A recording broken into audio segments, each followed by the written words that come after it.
Hello and welcome to another video by Rick Miracle. Me.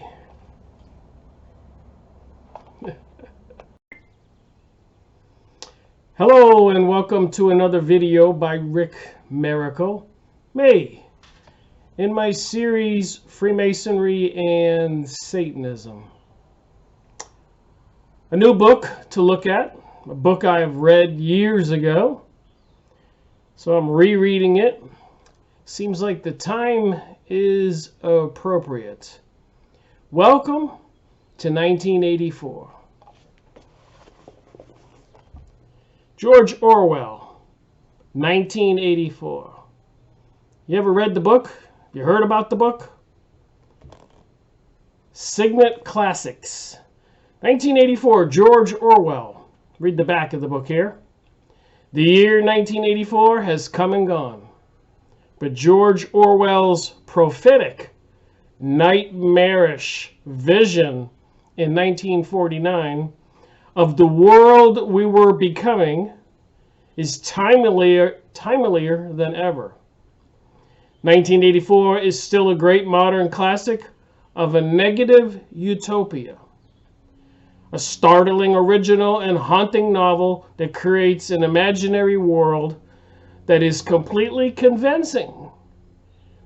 From the first sentence to the last 4 words. No one can deny the novel's hold on the imagination of whole generations and the power of its emanations, a power that seems to grow, no lesser, with the passage of time. George Orwell, 1984.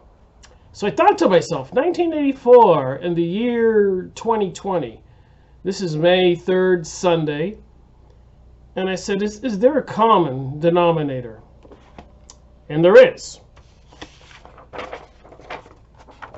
In numerology, 1984 equals 4.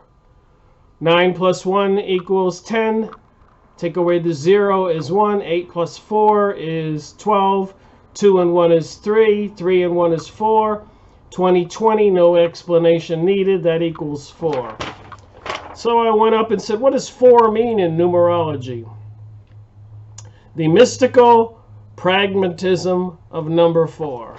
So you can go look up numerology meaning of 4. In the I Ching, the 4th KU is called the uncultivated youth. In the commentary of this coup, Confucius warns that to abide where danger lurks is youthful folly. So to abide where danger lurks is youthful folly. And we're in a worldwide shutdown. Maybe we should take that to heart. To abide where danger lurks is youthful folly. And there's a lot of people out there protesting the lockdown, and a lot of people out there protesting the talked about required vaccine we're all going to take. And I did find an article on that in the newspaper. It seems to be a promising situation that the people are going to try to avoid the vaccination of whatever they want to stick in us. And so there promises to be a battle between the governments reopening the world and the people who refuse to take a vaccination to participate in that reopening. To abide where danger lurks is youthful folly. It is our sacred duty to correct the folly of youth through education. The energy of number 4 extends pragmatism into the mystical realm of divination. Oh well, there's more here. You can go look it up. But the common denominator, 1984 and 2020, is 4. And it does have some meaning, if all of that means anything. And George Orwell's book describes this negative utopia. A place where you weren't allowed to have certain books, if any books. They had thought police. The world was divided into 3 areas. One of them would be the North and South America combined with Britain. That would be Oceania. And then there was another one over here with Russia and all of Europe as a separate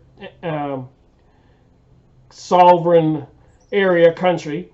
And then, of course, the other one would be all of Asia and part of Africa. So the world was broken up into three competing countries, world areas. I wouldn't call them countries. The Russian area, the Americas, and the Asian area. So I thought I'd read from this book on page 184 and try to take a look at what George Orwell dreamed about in 1949, and apparently he was part of the secret society, occult groups. So was he getting some kind of insight into what the future held? Is somebody following the 1984 George Orwell book, amongst any other books who describe these negative utopias? Are they following this material? Is there a reason it was written? Is it just a coincidence for what it says and what is happening? I'll read the book and you decide. The Theory and Practice of Oligarchical Collectivism, The Oligarchs, by Emmanuel Goldstein. So there's a little bit of information just in the title. The Practice and Theory of the Oligarch Collectivism. So who are the oligarchs? And Emmanuel Goldstein, who's he? Well, the oligarchs are the secret societies with the symbols on the dollar bill and this occult satanic Luciferic religion. There seems to be little doubt of that. So the oligarchs want to control the world. And they've talked about it. You can hear it all the time. One world currency, one world order, one world religion. This is old news in the year 2020. We've been hearing it for years. And they've been progressing forward with this movement, with all of this propaganda and agitation, political correctness, rainbow, pansexual coalition, anti-Christian propaganda, and so much more, closing borders, opening borders, sanctuary cities, depending on which president you have. They're playing with our minds. They're playing with the minds of people all over the world. They want to maintain control. So this portion I'm going to read is something called War is Peace. War is peace. So what do you think? Is war peace? Should we all take a vaccination to reopen the country a little bit at a time, just certain people and certain jobs? And the 2 weeks quarantine turns into a month, turns into 2 months. They're talking about years, and to open it all up, even Dr. Fauci and other people, Bill Gates and so many others, mandatory injections and card carrying or some kind of ID that you have been stuck and injected with something. For what reason? I think it has something to do with genetic manipulation. We know they make genetically modified foods. We know they can get genetically modified babies. You can go see a doctor if you're going to have a baby and maybe even determine the hair color or the eye color.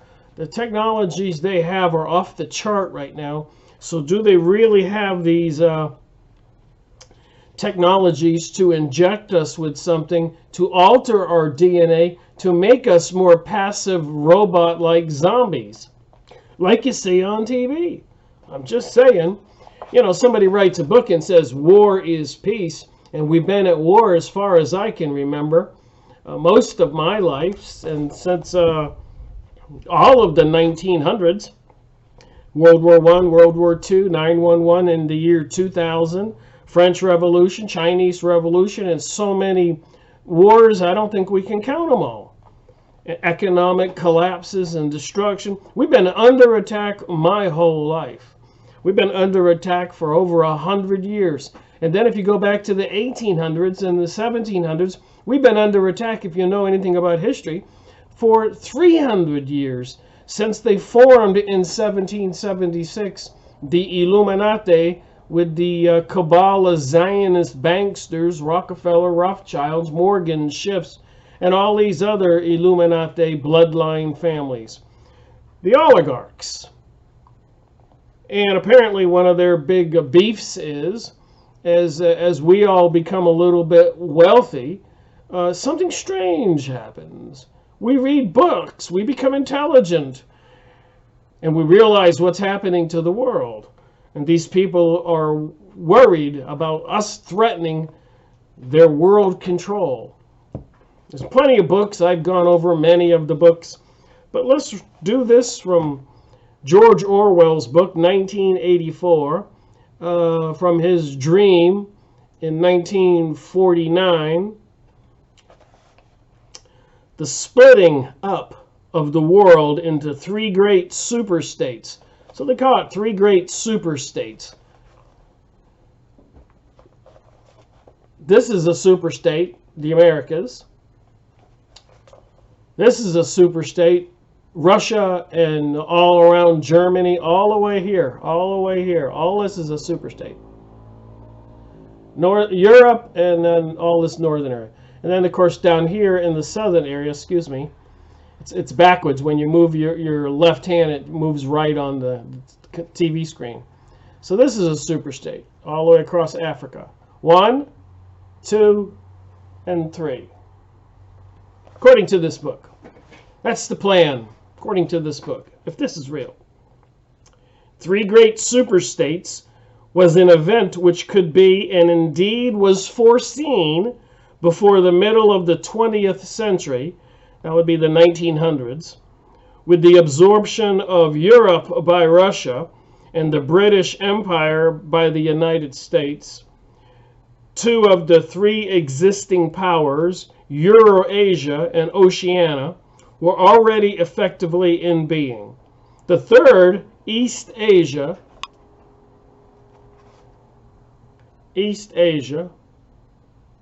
India, China, all these countries,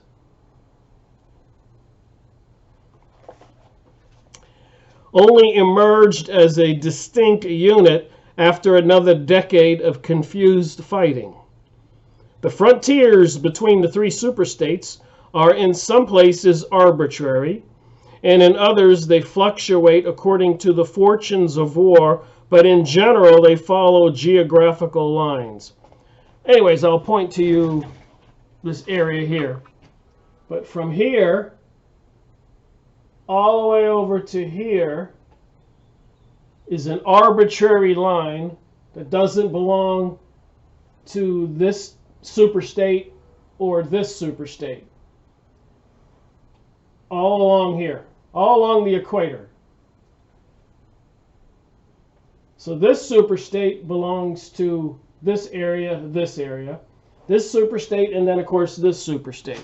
So along the equator apparently is the no man's land that talks about in this book, that keeps the perpetual war going.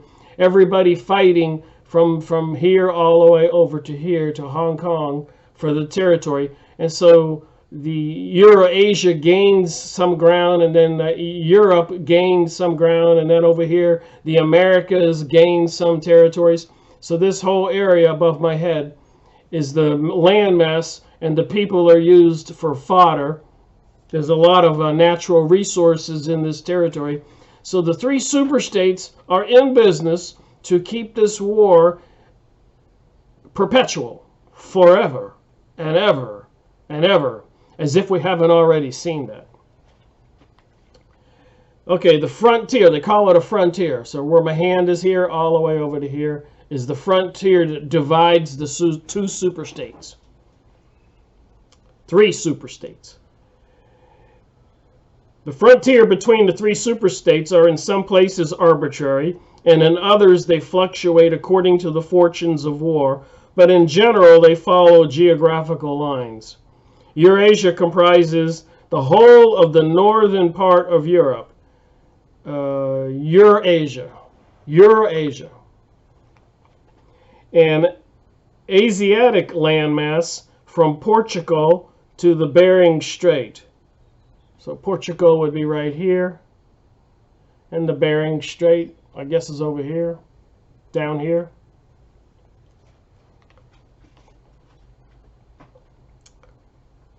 Back to the book. Oceania comprises the Americas and the Atlantic Islands, including the British Isles, Australia, and the southern portion of Africa. 3 superstates.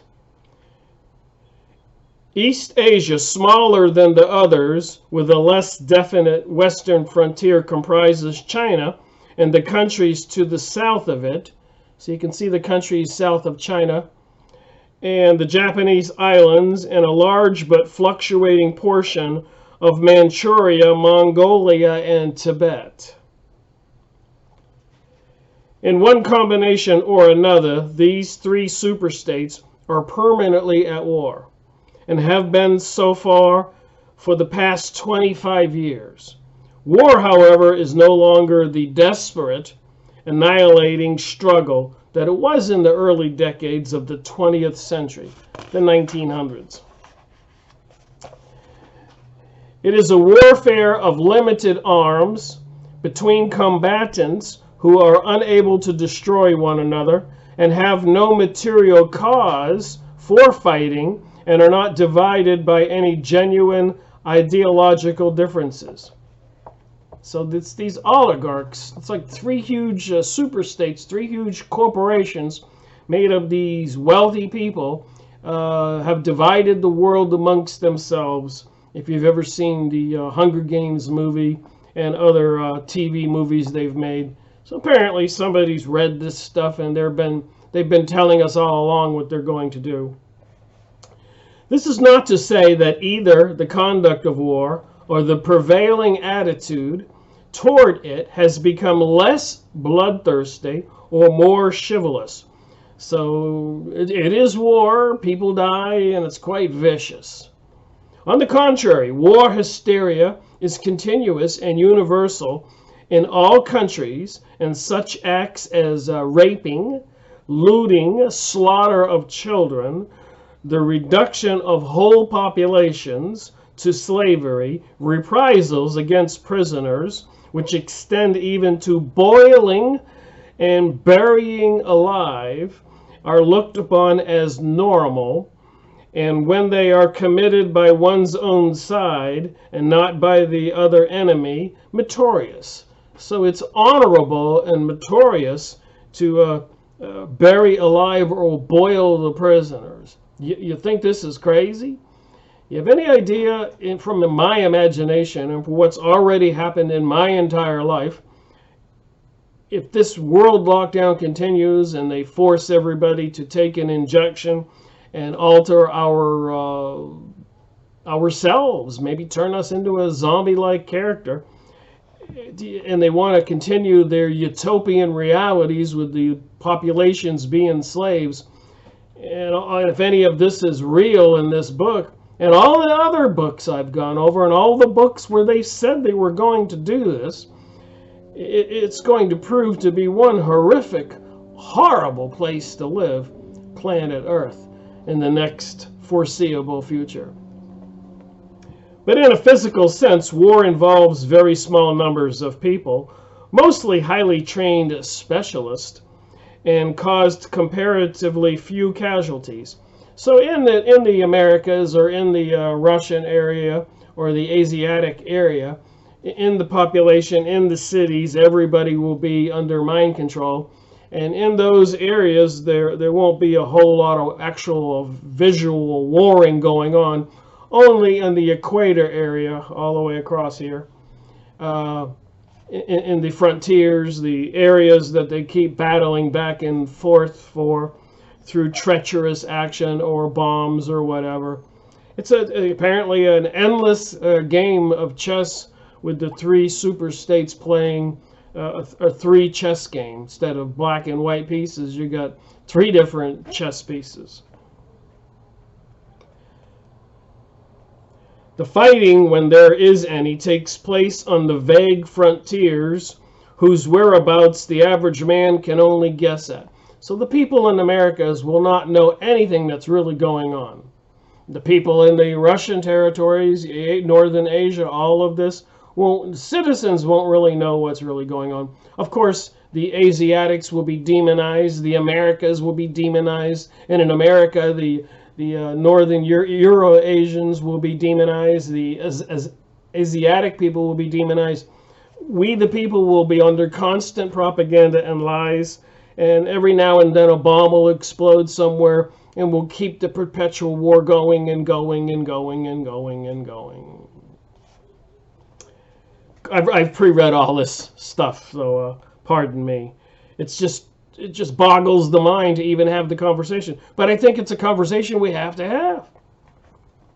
If we have any way of waking up our consciousness and coming to our senses and putting a stop to an entire world lockdown, it's unfathomable that everybody in Costa Rica and Australia and in Ecuador, over here, people are being killed and locked down, and then Kepacha, the astrologer in Costa Rica, is reporting on what's going there all over the whole world. It's unbelievable.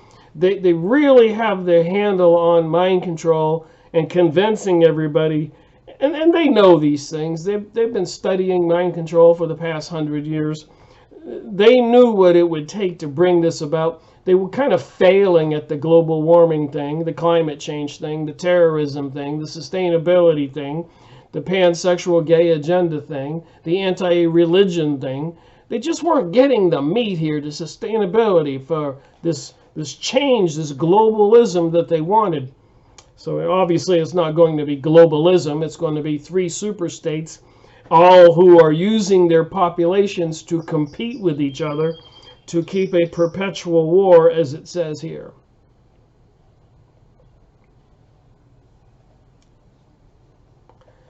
Okay, whatever. They also have something called floating fortresses, huge fabricated metal, whatever, islands that they move around to be able to operate the wars from, which guard strategic spots on the sea lanes. In the centers of civilization, war means no more than a continuous shortage of consumption goods and the occasional crash of a rocket bomb, which may cause a few scores of deaths. War has, in fact, changed its character. More exactly, the reasons for which war is waged have changed in their order of importance. Motives which were already present to some extent in the great wars of the early 20th century, World War I, World War II, have now become dominant and are consciously recognized and acted upon. To understand the nature of the present war, for in spite of regrouping which occurs every few years, it is always the same war. One must realize in the first place that it is impossible for it to be decisive. None of these three superstates could be definitely conquered even by the other two in combination. They are too evenly matched, and their natural defenses are too formidable. Eurasia is protected by its vast land spaces. Eurasia is protected by its vast land spaces. Oceania, by the width of the Atlantic Ocean and the Pacific. Oceania. East Asia, over here, by the fecundity and the industrialness of its inhabitants. So it's huge population of hardworking Asian people makes it, talking about a couple billion people, a formidable enemy. And of course you got the Americas, a billion people, and you got up here, 1 billion plus people. Whoops.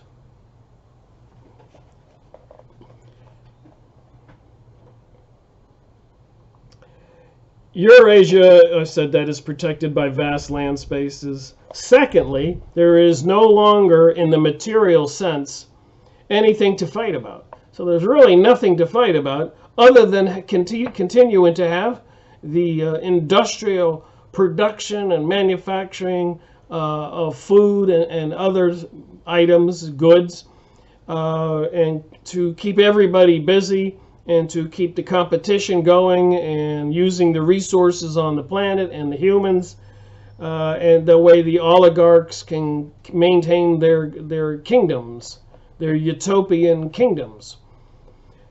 With the establishment of self-contained economies in which production and consumption are geared to one another, the scramble for markets, which was a main cause of previous wars, has come to an end, while the competition for raw materials is no longer a matter of life and death. In any case, each of the three superstates is so vast that it can obtain almost all of the materials it needs within its own boundaries. Insofar as the war has a direct economic purpose, it is a war for labor power. Between the frontiers of the superstates, and not permanently in the possession of any of them, there lies a rough quadrilateral within its corners of Tangier. Tangier would be here, and Brazzaville, which is here, Brazzaville, right here, and Darwin and Hong Kong, that would be over here, Hong Kong, and Darwin someplace up here. So that whole frontier, that's what they're talking about. Containing within it about 1/5 of the population of the Earth. So you got the three superstates, which apparently have 4/5. So 1/5 here, 1/5 here, and probably 2/5 in the Asia area. That's 4. And in the frontier, where my hand is going across the equator, is the frontier zone, the land masses and property that keeps getting possessed back and forth by the perpetual war between the Americas or the Russian territories or the Asian territories. There's 1/5 of the world population there. That apparently, I'll read the book and tell you what they do with that 1/5, 1 billion of the people in this frontier equatorial zone. It's not pretty. Containing about 1/5 of the population. It is for the possession of these thickly populated regions and of the northern ice cap that the three powers are continually struggling. So apparently they're struggling for the Arctic areas also. In practice, no one power has ever controlled the whole of the disputed territory. Portions of it are constantly changing hands, and it is the chance of seizing this or that fragment by a sudden stroke of treachery that dictates the endless changes of alignment. All of the disputed territories contain valuable minerals, and some of them yield important vegetable products such as rubber, in which the colder climates it is necessarily to synthesize by comparatively expensive methods.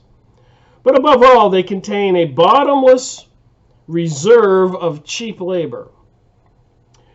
Whichever power controls equatorial Africa, or the countries of the Middle East, or the southern India, or the Indonesia archipelago, disposes also of the bodies of scores of hundreds of millions of ill-paid and hard-working coolies. So all across the equatorial area, southern India, all the way over to Africa, they have all these poor people that are slave labor, that are just worked till they die, they drop and die, used for fodder. The inhabitants of these areas reduced more or less openly to the status of slaves, pass continually from the conqueror to the conqueror, and are expended like so much coal or oil in the race to turn out more armaments, to capture more territory, to control more labor power, and to turn out more armaments, to capture more territory, and on indefinitely. It should be noted that the fighting really never moves beyond the edges of the disputed territory.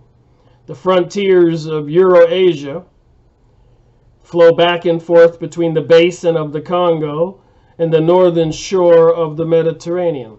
So the Eurasia, the boundary is down here somewhere, and it keeps flowing back and forth. They flow down and it flows back, the people fight back. And the northern shore of the Mediterranean and the islands of the Indian Ocean and the Pacific are constantly being captured and recaptured by Oceania, over here, or by East Asia, over here. You got the idea. In Mongolia, the dividing line between Eurasia and East Asia, Mongolia is right here. So that divides the European Russian area between the Asian area. Mongolia is never stable. Round the pole, all three powers lay claim to enormous territories, which in fact are largely uninhabitable and unexplored, but the balance of power always remains roughly even, and the territory which forms the heartland of each superstate always remains inviolate.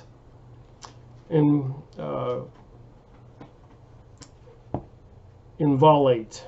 Not quite sure about that word. I guess it remains unstable. Moreover, the labor of the exploited peoples round the equator is not really necessary to the world's economy.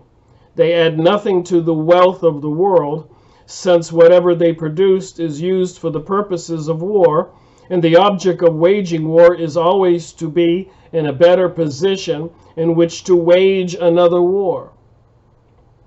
By their labor, the slave populations allow the tempo of continuous warfare to be speeded up.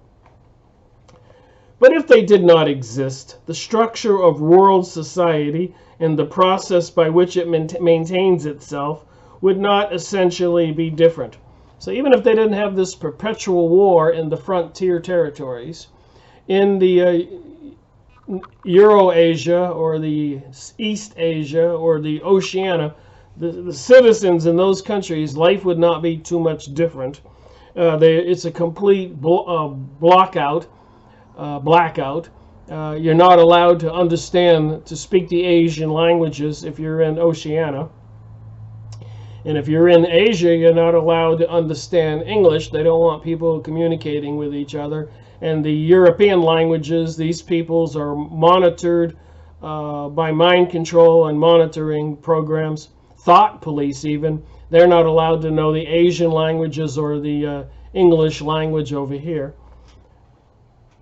So they have thought police and all kinds of electronic surveillance systems to keep everybody in line 100%. They add nothing to the wealth of the world, since whatever they produce is for the purposes of war. The primary aim of modern warfare, in accordance with the principles of doublethink, this aim is synonymously recognized and not recognized by the directing brains of the inner party. So they have inner parties in the Oceania and the European area and the Asia area, these political parties that are probably a combination of oligarchs and capitalism and communism. So the oligarchs, the leaders, will still battle for wealth, but all the citizens in the Oceania or the Euro-Asia or East Asia, the citizens will be slaves like communists and totally monitored and mind controlled and spied upon and living a very horrific existence of simple moderation. You only get enough food, what you need to survive, or a small little living quarter, and cameras monitoring you. These are like some of the movies you see with Arnold Schwarzenegger, or Hunger Games and Mad Max and all of that. It's quite bizarre. 1984, George Orwell. If you haven't read the book, maybe you have time to get it. We don't know what today or tomorrow will bring, with the continuing news that's popping up, even about all those protesters in California not wanting to be vaccinated, and the government saying that nobody's going to be going back to work unless they get certified, injected with some kind of vaccination, and who knows what they're going to put in there. And it is all about genetically modifying, manipulating we people to be a controlled race of slaves for them, which seems obvious and evident if you think about it.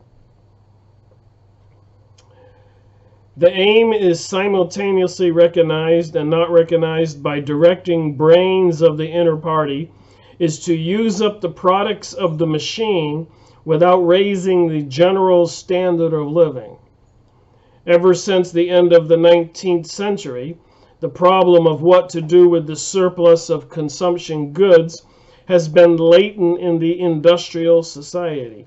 So according to that speaker on Max Egan's video today, you can go look up Max Egan, the Crow House, and see his recent video. Today is May 3rd, and there's this guy getting on his show telling about all of the meat and chickens and cows being destroyed and the crops being destroyed because apparently there's no machine in place, labor and all of that, and trucking and everything, or whatever, the facility shut down. Somebody's destroying the food supplies, and it's been in the news, all these big meat packing houses, and you can see it with your eyes if you go to the store, the meat department or the dairy department and the TP department and the cleaning supplies, sanitation supplies department. So things are running out, and apparently the shipping services and the warehouses are probably being drained, and the production is dormant. They don't have the factories going, so they're not producing more goods, and they're not going to produce more goods or start up the sports programs, basketball, football, baseball, until people accept the vaccination and have the certification. So that all promises to be quite a bizarre situation. But let me get back to this book and this story, instead of talking about our reality and our story, which seems to be synonymous to me. One is the other. 1984 is number 4, and 2020 is number 4, if that's just a coincidence, if you believe in numerology, etc.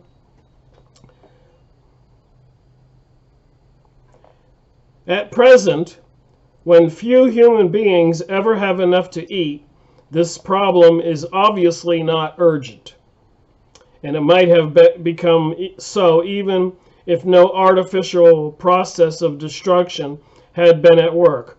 Artificial processes of destruction, that's going on right now. The world of today is a bare, hungry, dilapidated place compared with the world that existed before 1914.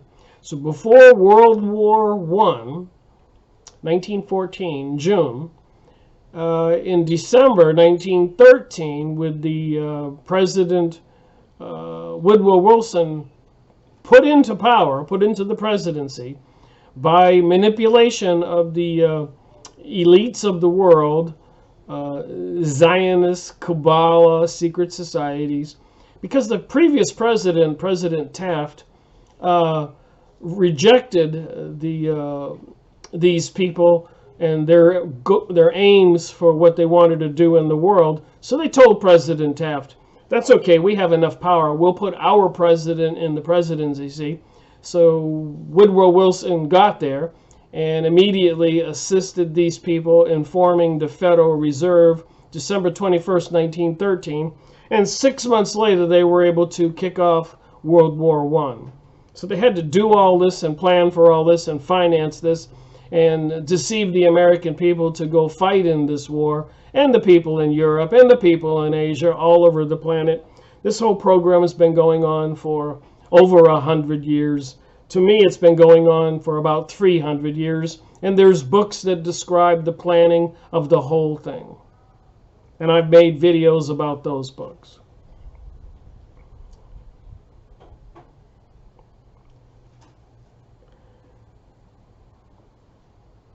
The world of today is a bare, hungry, dilapidated place compared to the world that existed before 1914. And still more so if compared with the imaginary future to which the people of that period look forward to. So back then, people were visualizing a utopian world. You know, the cartoon, the Jetsons, and so much more. The movie Lost in Space and Star Trek. And, you know, people had this utopian vision of what the future would be. It was a glorious thing. Got some of the older books. I collect these things.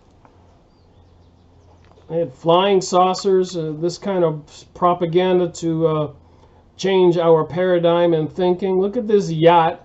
Apparently the lady there with no top on, covered up by a towel, and a flying saucer seems like it's crashing. And the top of this says, "The Women Who Grew Younger, True Stories of the Strange and the Unknown," 1955. Dowsing in the USSR, using psychic ability or sticks to find water. Life in a Pyramid, UFO Assault, We Are All Healers. This is 1983, Fate magazine. 1955, Fate magazine. Secrets of the Delphi Oracle. So they had all this futurism in their minds. How your mind can move matter. So I'm just saying, I collect those things and read about what they thought back then, what they were visualizing for their future. I'm certain they didn't visualize World War I, World War II, 9/11, and all the wars all over the planet, all the economic destruction. Rothschild family having a finger in almost every bank on the planet, so they control the whole world. With all the banking systems on the whole planet. I've made videos on this. You can look it up. Just look up Rothschild control banks, and you'll see there's hardly none they don't control all over the world. So this whole thing is going to be divvied up into 3 superstates possibly, or more. I think you can find maps of at least 10 or a dozen different divided up sections of the world. So plans can change over 100 years, but it depends on how they're going to do it. And then even if you do have 10 divided sections of the world, you'll always have 2 ganging up on another one, or 3 ganging up on the 4th. Maybe it will all wind up just being 3 superstates, like it says in this book. So back then in 1914, the people had this imaginary vision of a world that they were looking forward to. And it's hard to believe in the year 2020, and the past, let's not lie here, the past 20 years, since 9/11 and before the year 2000, it's been quite bizarre. And again, go back into the 80s and 90s and all that stuff, and assassinations and wars going on, and backing up between the 60s and 70s. The forces have been busy, and the secret societies involving even the secret services, CIA, FBI, there's been a lot of exposure being involved in the drug trade and gun trafficking and human trafficking. We certainly do have these evil oligarchs in control of our world, and they have some very sinister, evil plans. Back to the book. In the early 20th century, the vision of a future society, unbelievably rich. So the beginning of the 1900s, if all of this didn't happen, can you imagine? Let me read this sentence again. The vision of a future society, unbelievably rich, leisured, orderly, and efficient, a glittering antiseptic world of glass, steel, and snow-white concrete, was part of the consciousness of nearly every literate person. The consciousness back then, that's what they perceived, that's what they believed. A lot of money, a lot of propaganda. They had to take over the newspapers in Hollywood and radio stations to create the stuff about UFOs and aliens and so much more. The hippie age in Europe, they called it festivals and drugs and all of that stuff. They had to change our paradigm, our vision of the future. They had to create all of this deception.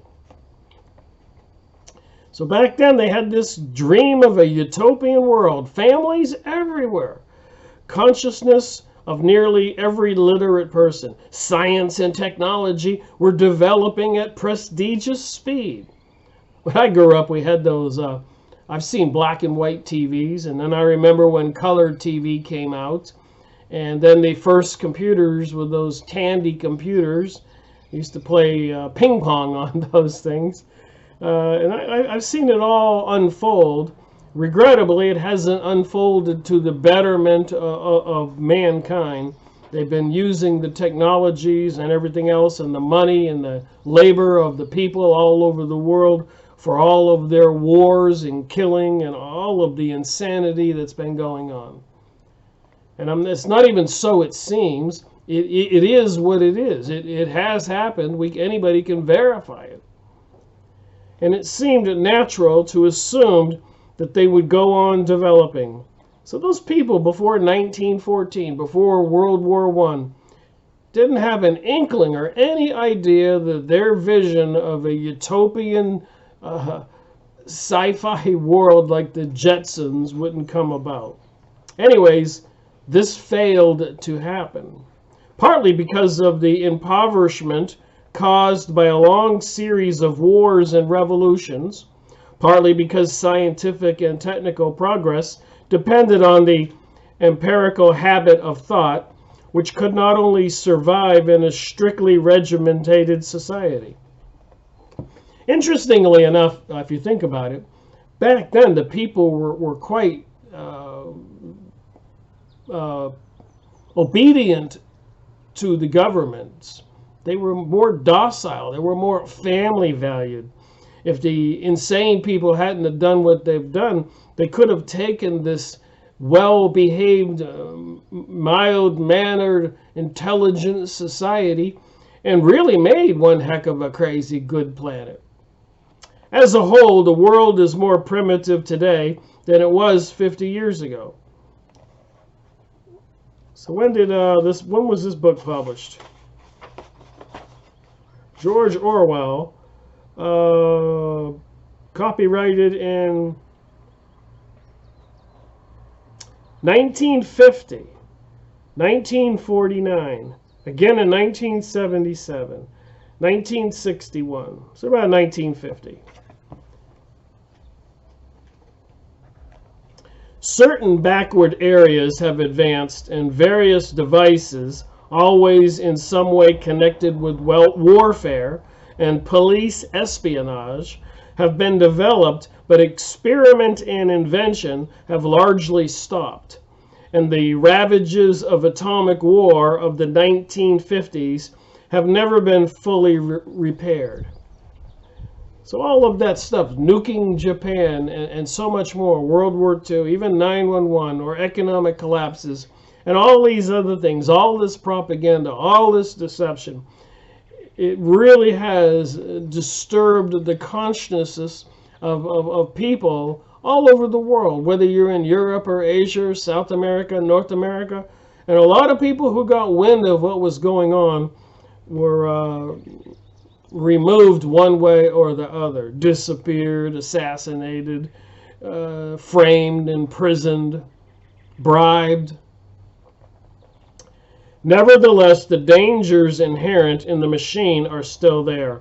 From the moment when the machine first made its appearance, it was clear to all thinking people that the need for human drudgery, and therefore to a great extent for human inequality, had disappeared. If the machine were used deliberately for that end, hunger, overwork, dirt, illiteracy, disease could be eliminated within a few generations. And in fact, without being used for any such purposes, but by a sort of automatic processes. So if we hadn't been or controlled by these evil elites into a perpetual warfare reality, and if they'd used all this technologies and money and human intelligence and advanced technologies for the betterment of the planet, it's not hard to see where we would be. The money that they have spent, the untold trillions, just divide that by the population and everybody would be well to do. But that's not the way it happened, and that's not the way it's happening, and that's not what they have planned for the future. And it's in this book what they do have planned. By producing wealth, which was sometimes impossible not to distribute, the machine did raise the living standards of the average human being very greatly over a period of about 50 years at the end of the 19th century, that would be the 1800s, and the beginning of the 20th century, the beginning of the 1900s. But it was also clear that an all-around increase in wealth threatened the destruction. Indeed, in some sense, was the destruction of the hierarchical society. So the world was moving forward, and these elite people in the beginning of the 19th century, 1900s, 20th century, said, whoa, wait a minute. We'll lose our positions of controlling the world. Their hierarchical society was threatened. They had to put a stop to the education and increased wealth of the citizens. It says it in this book here. And it doesn't take a whole lot of common sense to understand, and looking at the past, what's happened, that these people are totally about controlling the planet and deceiving the people. In a world in which everyone worked short hours, so if there was a world where everyone could work short hours, had enough to eat, lived in a house with a bathroom and a refrigerator, possessed a motor car, or even an airplane, the most obvious and perhaps the most important form of inequality would already have disappeared. So that's the way the world could have been. If it once became general, wealth would confer no distinction. It was possible, no doubt, to imagine a society in which wealth, in the sense of personal possessions and luxuries, should be evenly distributed, while power remained in the hands of the small privileged caste. But in practice, such a society could not long remain stable, for if leisure and security were enjoyed by all alike, the great mass of human beings who were normally stupefied by poverty would become literate and would learn to think for themselves, and once they had done this, they would sooner or later realize that the privileged minority had no function, and they would then sweep them away. In the long run, a hierarchical society was only possible on the basis of poverty and ignorance. How do you like those apples? To return to the agricultural past, as some thinkers about the beginning of the 20th century dreamed of doing, was not a practical solution. It conflicted with the tendency towards mechanization, which had become quasi-instinctive throughout most of the whole world. And moreover, any country which remained industrial backward was helplessly, in a military sense, was bound to be dominated, directly or indirectly, by the more advanced rivals. So even these hierarchical people, elites, secret societies, Kabbalists, Illuminati, Freemasons, high level, of course, lower level participants in these organizations rarely know what's really going on. They just become very obedient puppets, doing things which are destroying their own world. But even these groups who control these territories, countries like Brazil in South America, the Central America, United States, Canada, Russia, China, these oligarchs who control these areas are always competing with the other oligarchs for more power and more territory. Of course, most of the population, most of us are oblivious to those goings on, and we just confused by what we see, and we believe what's in the newspapers, what we see, we believe what's in the radio and what we hear, we believe what the TV is telling us. We continue to allow ourselves to be taken down the garden path to our destruction, to, like the Pinocchio movie, to go into the paradise island of cotton candy and roller coasters, only to find the back of the island is a slave ship ready to take the young kids away. Nor was it a satisfactory solution to keep the masses in poverty by restricting the output of goods. This happened to a great extent during the final phase of capitalism, roughly between 1920 and 1940. So when they tried to control the output of goods, they caused the Great Depression. And by the way, if you didn't know this, if you look up the Great Depression, if you're in the United States like me, you know the United States history, and you know that we had a Great Depression. But did you know, all over the world was a Great Depression? These oligarchs were having this economic battle. They brought on the Great Depression all over countries, all over Germany, all over Asia, all over the world. People were dying of starvation because of these oligarchs who are controlling things now, who are the people behind, in my opinion, for the whole wide world shutdown. The economy of many countries was already was allowed to stagnate. Excuse me, I've been speaking here for almost an hour. So in the next sentence, it says what I was just saying. The economy of many countries was allowed to stagnate. Land went out of cultivation. Capital equipment was not added to. Great blocks of the population were prevented from working and kept half alive by state charity. State charity. Who owns the country? These oligarchs or we people? I suppose if we people woke up, we would own our own country.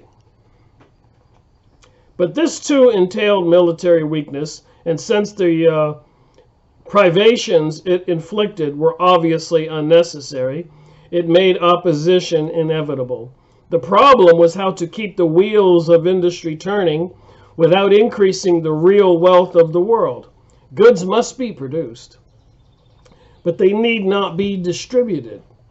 And in practice, the only way of achieving this was by the continuous warfare. It says it in this book.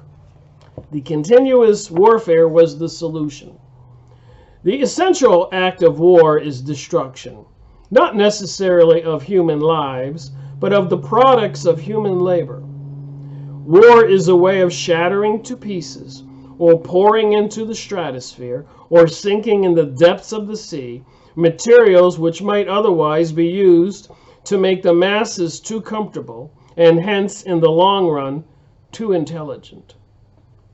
Even when weapons of war are not actually destroyed, their manufacture is still a convenient way of expending labor power without producing anything that can be consumed. So they had these floating fortresses, for example, has locked up in it the labor that would build several hundred cargo ships. So these floating fortresses had the labor and money that they could have built several hundred cargo ships. Ultimately, it is scrapped as obsolete. So they have these huge fortresses, and after 20 years or something, they scrap them, and then they got to use labor to rebuild new fortress ships, never having brought any material benefit to anybody. And with further enormous labors, another floating fortress is built. In principle, the war effort is always so planned as to eat up any surplus that might exist after meeting the bare needs of the population. In practice, the needs of the population are always underestimated, with the result that there is a chronic shortage of half of the necessities of life, but this is looked on as an advantage. It is deliberate policy to keep even the favored groups somewhere near the brink of hardship, because a general state of scarcity increases the importance of small privileges and thus magnifies the distinction between one group or another. So if that guy speaking on Max Egan's video today from Texas is telling the truth, and they're destroying cattle and chickens and crops, then you think that they can see into the future, and they can see that the population is not going to be there and need this food? What do they know that we don't know? What do they have planned? And in Russia, after the World War I, and they had the revolution, 100 million, maybe 120 million citizens were killed, largely by starvation, the Bolshevik Revolution after World War I. And now, of course, with the Rainbow Coalition, pansexual revolution, world revolution, apparently they're going to have, and the word's been out there, a world revolution. And if in that revolution they starved hundreds of million people, taking into account China, even with Russia and all of that, and World War I and World War II, all that death, and a lot of death in Africa with Ebola, biologicals, and a lot of death in South America, natives resisting damming up the waterways and building power plants and bridges. So during the 1900s, a couple hundred million people have been killed one way or another, and many of them by starvation. So I'm just saying, if that's what they did then, and that is a useful tool then, would they use that tool again? And will they have humans fighting humans for morsels of food and water? Lordy, lordy.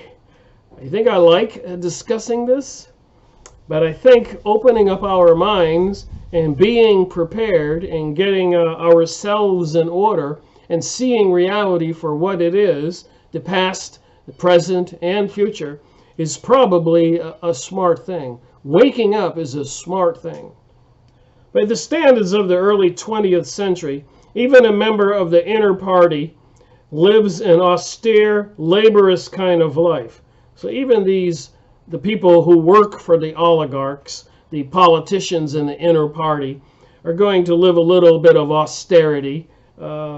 Nevertheless, the few luxuries that he does have, his large, well-apportioned flat or house, the better texture of his clothes, the better quality of his food and drink, the tobacco, his 2 or 3 servants, guess he's not doing too bad, and his private motor car or helicopter set him in a different world from a member of the outer party, and the members of the outer party have a similar advantage in comparison with the submerged masses whom we call the paroles. The social atmosphere is that of a besieged city where the possession of a lump of horse flesh makes the difference between wealth and poverty. So can you see it? a whole population of people all over the world. The Eurasia, the East Asia, the Oceania, the oligarchs have all their police and military henchmen controlling the masses of population. The 3 or 4 tiered system, like the pecking order of chickens. At the same time, the consciousness of being at war and therefore in danger makes the handing over of all power to a small caste seem the natural, unavoidable condition of survival.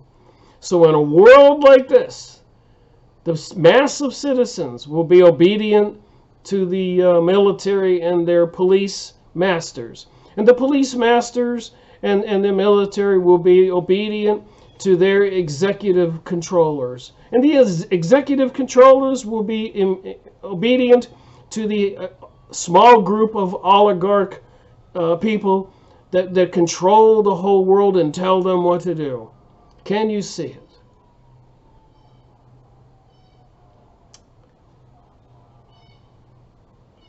War, it will seem, not only accomplishes the necessary destruction, but accomplishes it in a psychological, acceptable way.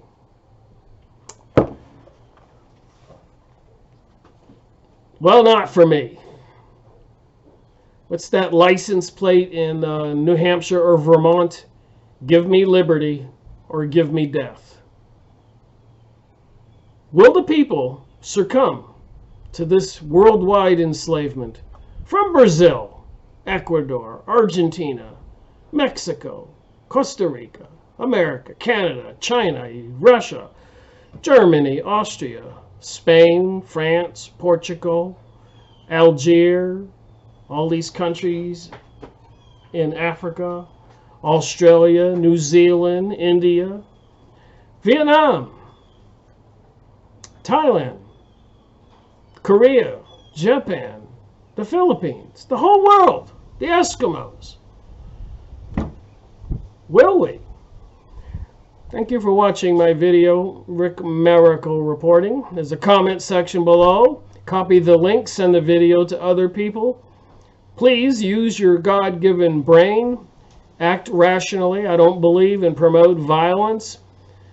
But we can raise our level of consciousness and get connected in the higher order. Or we can lower our level of consciousness and get down with the evil forces that want to bring us down to their level. Thank you for watching.